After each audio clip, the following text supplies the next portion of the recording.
The silence in Jackson Hole, Wyoming, is a living thing.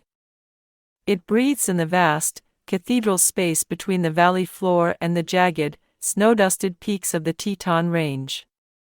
At Vance's Rest, a sprawling horse ranch weathered by decades of sun and snow, that silence was Alara Vance's oldest companion. At 58, she wore the landscape on her skin. Her eyes, the color of a stormy sky over the Snake River, held a quiet resilience. Her hands, calloused and strong, knew the language of leather, wood, and the warm velvet of a horse's muzzle. It had been 3 years since Marcus, her husband, had been taken by the sudden, fierce grip of a heart attack, leaving behind a silence that was heavier, sharper. But Alara had learned to live with it. She found a rhythm in the solitude, a purpose in the endless cycle of ranch life that had been their shared dream. Her days were measured by the rising sun painting the Grand Teton in hues of rose and gold, the familiar scent of hay and horse in the cavernous barn, the satisfying ache in her muscles after a long day mending fences that stretched across acres of sagebrush and grass. Loneliness was a guest that sometimes sat with her on the porch swing as dusk fell, a shadow that lengthened with the mountains, but she never offered it a seat at her table. She kept it at bay with the sheer force of her will, her strength a shield forged in grief. The familiar, peaceful silence of Vance's Rest was shattered the day Leo and Sophia arrived. Her only son, Leo, 35, returned not in triumph, but in retreat. His tech startup in California, a world of code and capital that Alara never fully understood, had imploded. He brought with him the ghost of that failure, a restlessness that didn't belong in the valley's calm, and his wife, Sophia. Sophia, 32, was like a creature from another ecosystem. She was sleek and polished, her city elegance a stark contrast to the ranch's rustic authenticity. An interior designer, her eyes were constantly assessing, calculating, seeing not a home but a project. She saw worn floorboards not as a testament to a life lived, but as an imperfection to be sanded away and replaced. They moved into the guest wing of the sprawling ranch house, their presence an immediate disruption to the delicate equilibrium Alara had so carefully maintained.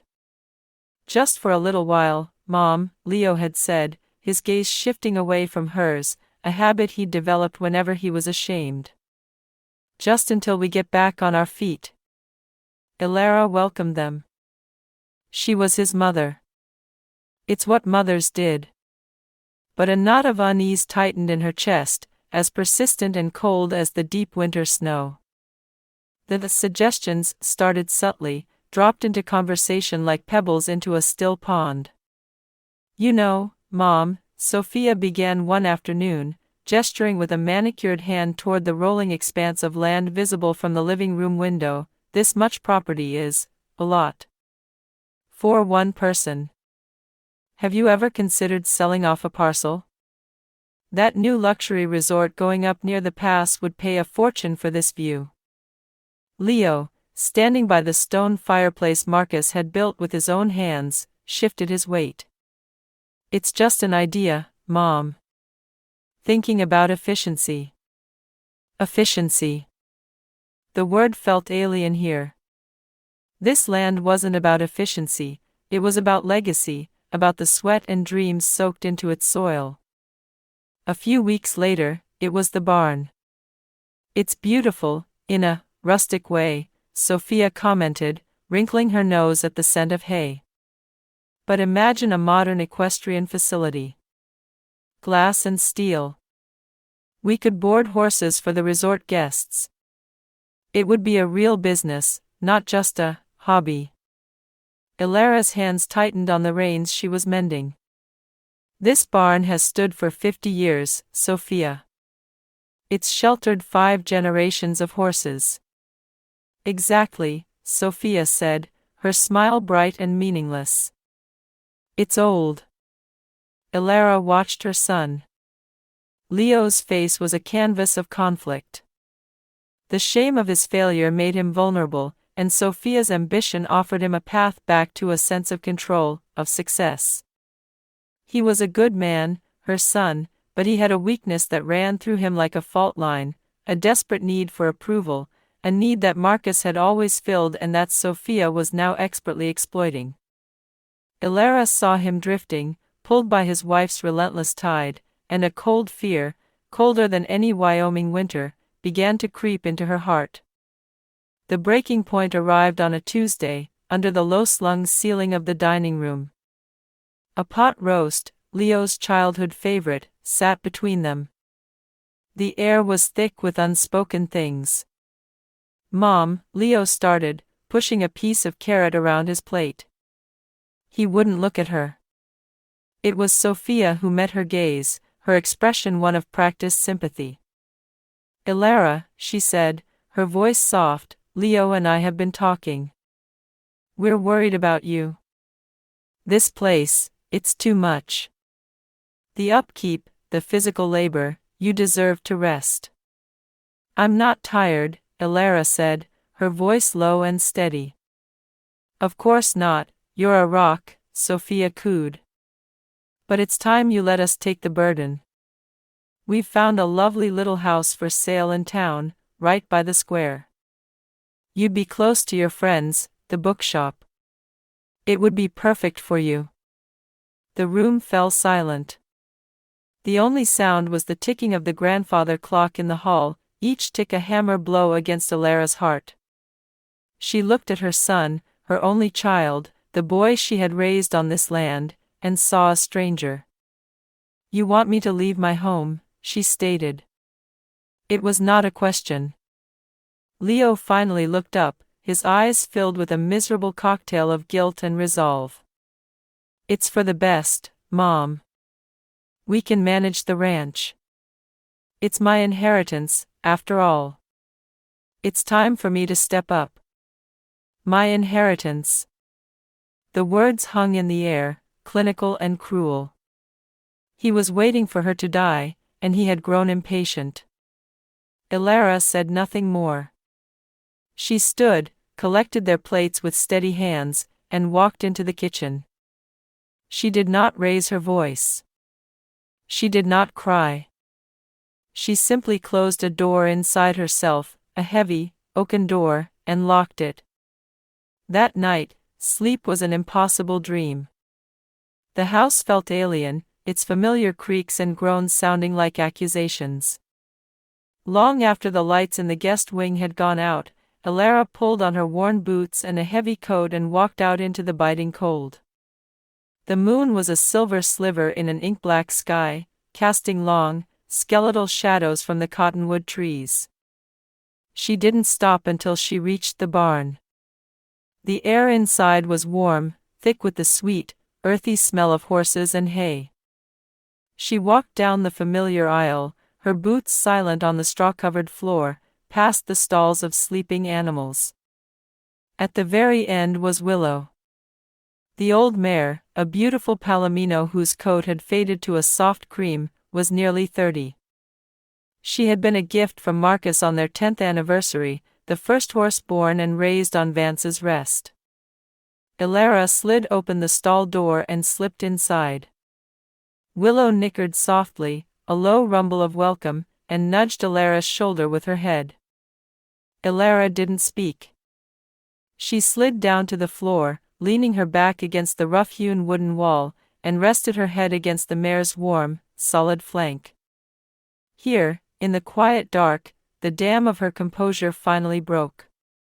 A single tear traced a path through the dust on her cheek, then another, and another. They fell in silence, a quiet, desperate grief not just for Marcus, but for the son she felt she had lost tonight. She wrapped her arms around Willow's leg, pressing her face into the horse's warm, coarse coat. The mare stood perfectly still, a silent, breathing monument of comfort. The only sounds were the whisper of the wind finding its way through the cracks in the barn walls and the slow, rhythmic huff of the old horse's breath.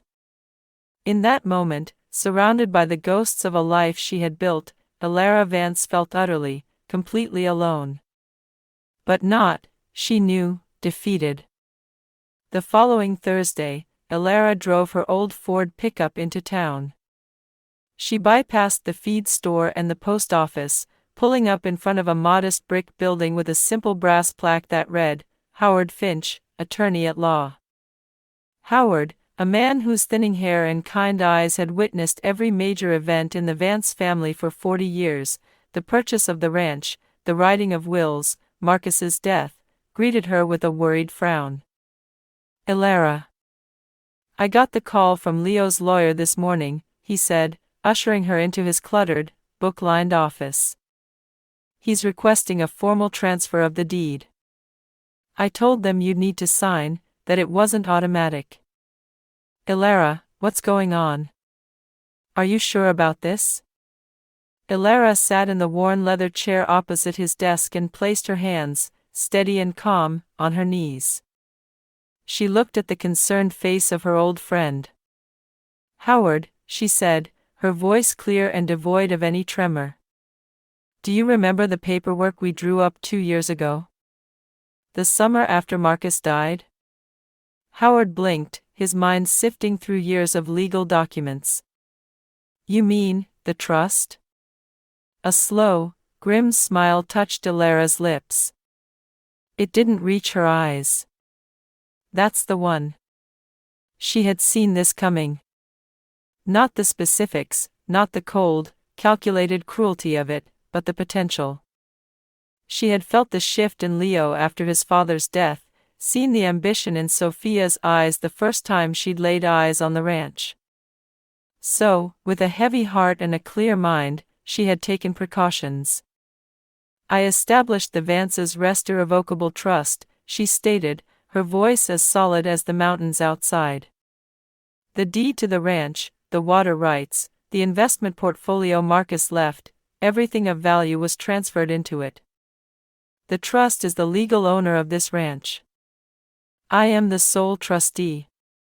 Howard stared at her, his mouth slightly agape.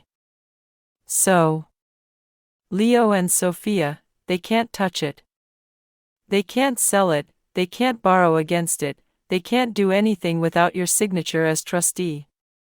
That's right, Elara confirmed. They can have the house. They can live in it, they can redecorate it, they can call it theirs. But the land, the legacy, that belongs to the trust. And the trust belongs to me. Howard leaned back, a slow whistle escaping his lips.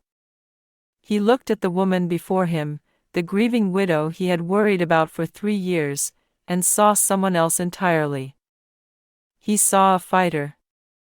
A queen defending her kingdom. They don't know, do they? He asked.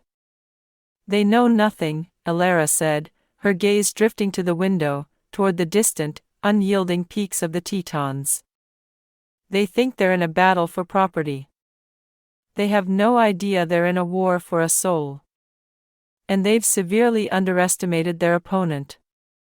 The weeks that followed settled into a tense, cold war. Leo and Sophia, assuming Elara's silence was acquiescence, began to act as if the ranch was already theirs. Sophia had swatches of fabric and paint samples spread across the dining room table, discussing renovations in hushed but excited tones. Leo avoided his mother, busying himself with minor repairs, his guilt a palpable presence whenever they were in the same room. Elara watched them, her face an unreadable mask, and played her part.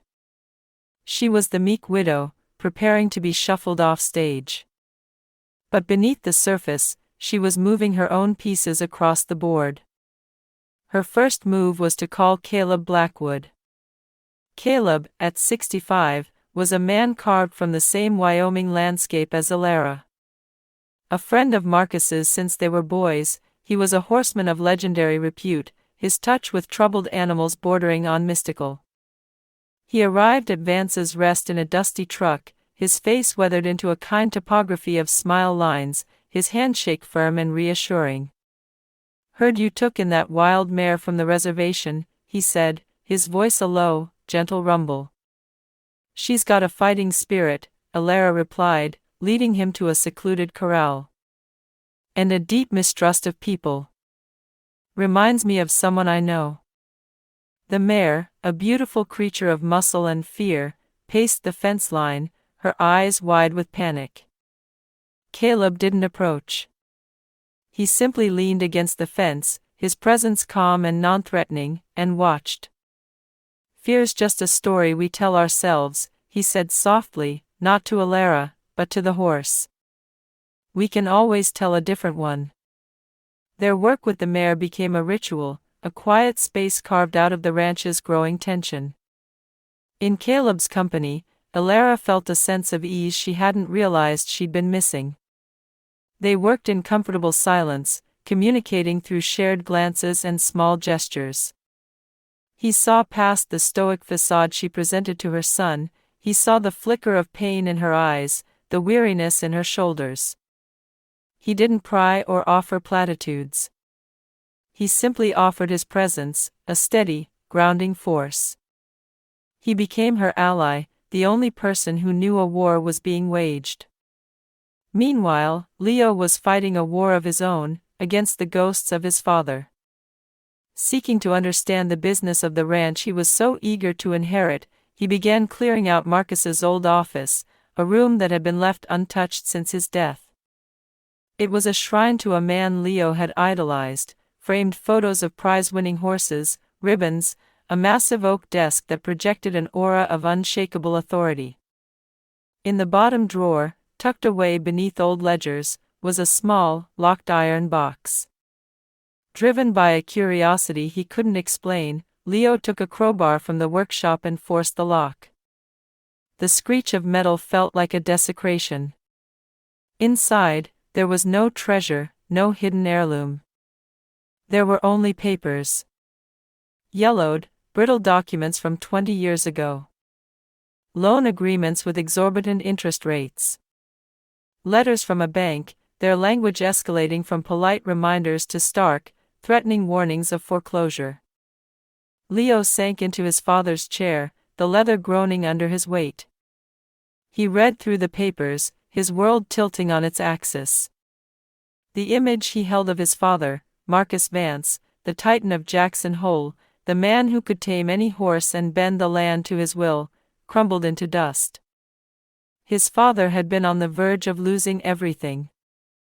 The invincible hero of his childhood had been a man drowning in debt and desperation. Unaware of the trust, Sophia's ambition grew unchecked.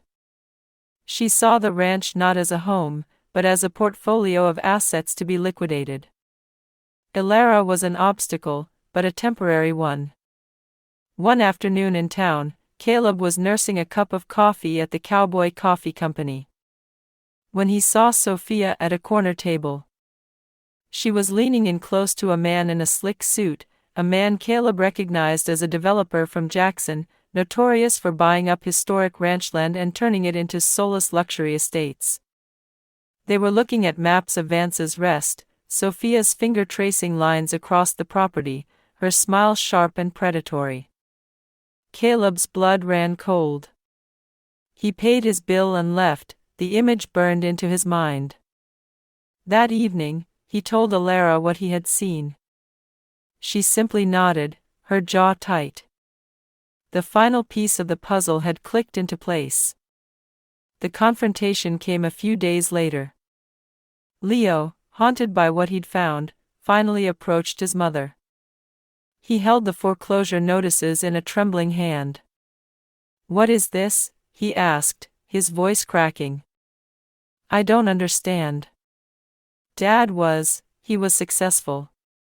They stood in the kitchen, the heart of the home, now a battlefield. Alara looked at her son's anguished face and knew the time for secrets was over. The truth, she decided, was the only foundation left to build on. "Your father was a brilliant horseman and a wonderful man," she began, her voice soft but firm. "But he was a gambler at heart. Not with cards, but with investments. He made a bad deal, a cattle futures scheme, and he lost. He lost almost everything." Leo stared at her, his face pale.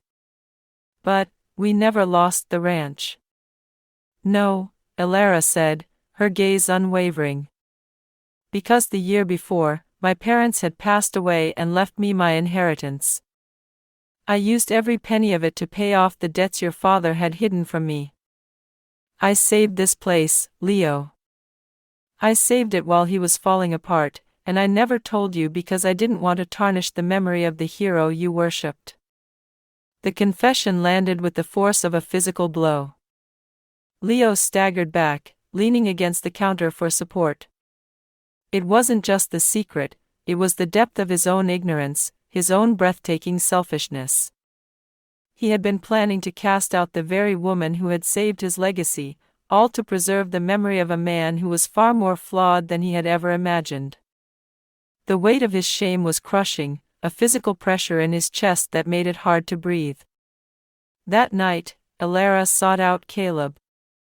They sat on the porch, the Tetons' dark silhouettes against a star-dusted sky. Sophia is meeting with developers, she said, her voice flat. She wants to sell it all. What are you going to do? Caleb asked, his eyes on her face.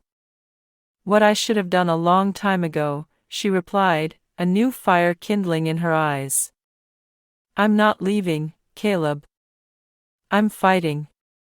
And I'm not just fighting to keep what's mine. I'm fighting to build something new. She then unveiled her true plan, the dream she had locked away with her grief. Marcus always wanted to use this place to help people. He talked about it after his tours in Vietnam. Horses, they can heal wounds that people can't see. She took a deep breath. I'm going to turn the North Pasture into a therapy center. An equine therapy program for veterans, for people struggling with trauma. I'm going to call it Willow's Haven. It was a declaration of war, and a declaration of hope. She wasn't just protecting the past, she was building a future, a legacy of healing that would be hers and Marcus's, forged not of land and money, but of compassion. Caleb looked at her, at the strength that radiated from her, and he knew that Sophia and Leo had no idea what was coming for them. The quiet widow was gone. In her place stood the founder of Willow's Haven. The air in the living room was brittle, ready to snap. Elara had called a family meeting. Leo sat hunched on the sofa, a man hollowed out by guilt. Sophia sat opposite him, her posture rigid, her face a mask of impatient annoyance. With Caleb standing quietly by the door as a silent witness, Elara laid out her vision for Willow's Haven. She spoke of Marcus's dream, of healing, of giving the ranch a purpose beyond profit. She spoke with a passion and clarity that Leo hadn't heard in her voice for years. When she finished, the silence was broken by Sophia's sharp, incredulous laugh. A charity? For broken soldiers? Elara, be serious. That's not a business plan, it's a fantasy. It's a waste of perfectly good, extremely valuable land. She turned her cold gaze on Leo. This is what you're letting her do with your future? With our future? She stood, her movements sharp and decisive. It's me or this sentimental nonsense, Leo. You either get control of your inheritance and we build a life, or I'm gone. The ultimatum hung in the air, a final, desperate gambit. Elara watched her son. His face was pale, his eyes darting between his mother and his wife. He was a man being torn in two. And in that moment, in a final, heartbreaking act of weakness, he chose the life he knew, the ambition that promised to erase his failures. He chose his wife. I'm sorry, Mom, he whispered, the words tasting like ash in his mouth. Later that night, driven by a desperate need to prove his worth to Sophia, Leo slipped into his father's office. He was looking for the trust documents Elara had mentioned, hoping to find a loophole, a weakness, anything his lawyer could use to break her control. He rummaged through the drawers of the great oak desk, his hands shaking. He didn't find a legal document. he found an old, shoebox-sized cassette recorder. It was a relic from his childhood. He remembered his father using it to dictate notes. On impulse, he pressed the play button. There was a click, a whir of tape, and then, his father's voice. Not the booming, confident voice of his memory, but one that was quiet, raw, and heavy with regret. "Leo," Marcus's voice crackled from the tiny speaker, a ghost in the room. "If you're hearing this, it means I'm gone. And it probably means you're at a crossroads. There are things you don't know about me, son. Things I was too proud, too ashamed to tell you." Leo sank into the chair, the recorder clutched in his hands. He listened as his father confessed everything: the bad investments, the crushing debt, the nights spent staring at the ceiling, terrified of losing the ranch. "Your mother," Marcus continued, his voice thick with emotion, "she saved me. She saved this family. She took the money her own father left her and she paid my debts without a word of blame. She propped me up, son, and let me keep pretending I was the king of this valley. Everything we have, everything you think is your birthright, is a gift from her. A gift she bought with her own sacrifice." There was a long pause on the tape, filled with the sound of a shaky breath. "She has a dream, Leo. A place for guys like me, who came back from the war with ghosts. A place where horses could heal them. She calls it Willow's Haven. I was too busy trying to get rich to help her build it. Don't make my mistake. Help her, son. It's the most important thing you'll ever do. It's your real inheritance." The tape clicked off. Silence flooded the room. Leo sat motionless, the recorder silent in his lap, as tears streamed down his face. He wasn't crying for his father's flaws, but for his mother's strength. For his own profound, devastating blindness. He walked out of the office and found Sophia in their room, packing a suitcase. "Did you find anything?" she asked, her voice sharp. For the first time in his life, Leo looked at the beautiful, ambitious woman he had married and saw the emptiness behind her eyes. "No," he said, his voice quiet but firm, resonating with a strength he didn't know he possessed. "I found everything." The argument was short and brutal. He would not fight his mother. He would not sell the land. He would help her build Willow's Haven. Sophia stared at him as if he were a stranger, her face contorting with fury and disbelief. "You're choosing her? A broken-down old woman and her stable of broken-down horses over me?" "I'm choosing my father's legacy," he replied. "The real one." She left before dawn, her expensive car kicking up gravel as it sped down the long driveway, leaving a trail of dust and shattered plans in its wake. The next morning, Alara found Leo in the barn, mucking out a stall, his movements slow but deliberate. He didn't say anything for a long time. When he finally looked at her, his eyes were red-rimmed but clear.